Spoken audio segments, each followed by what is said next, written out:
In the morning when I rise, give me Jesus.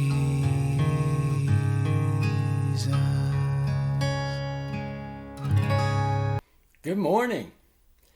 So sin will always kill something. The wages of sin is death, and it's death every time.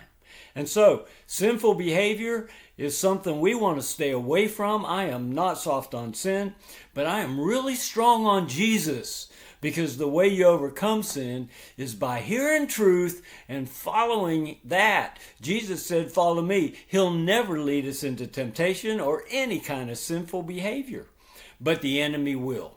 See, we all have lusts, and the enemy knows what they are. There are things that we all have that are strong desires that would take us away from God. And so the enemy comes and he shows us pretty pictures of those things that we have a strong desire for. And we've got to be careful to not let that temptation get established in our heart. Because when the temptation gets established, there's a real good chance that we're going to act on it. And now we've got a problem. The wages of sin is always death. And so we follow Jesus. We don't follow the temptations of the evil one. Well, he is crafty. And so today I just want to read one verse because I want us to see how the enemy comes at us. Look at James chapter 1, and verse 16 says this: do not be deceived. See, there's the thing. My brethren, do not be deceived. My beloved brethren. I looked up the definition of deception. Here it is.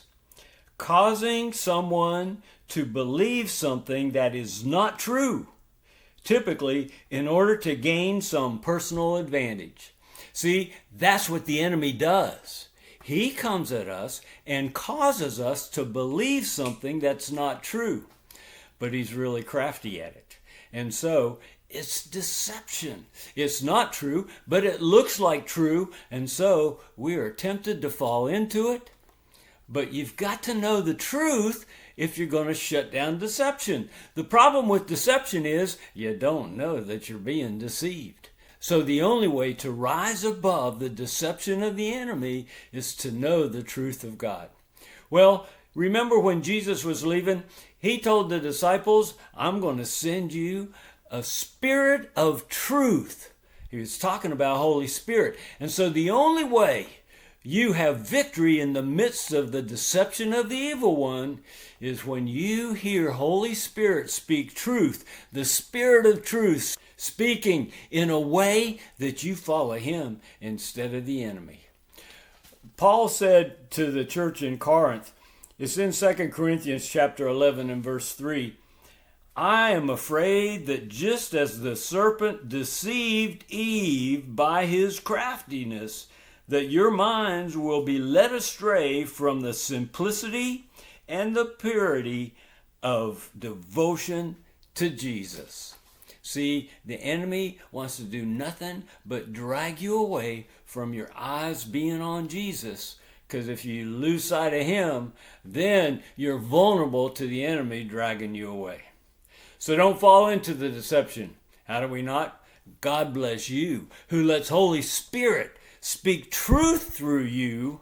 As you walk in truth, then you walk in a strong defense against the enemy's deception against you. I look forward to being with you tomorrow.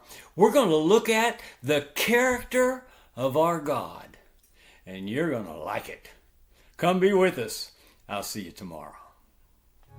Give me Jesus. Give me Jesus. You can have all this world, but give me Jesus.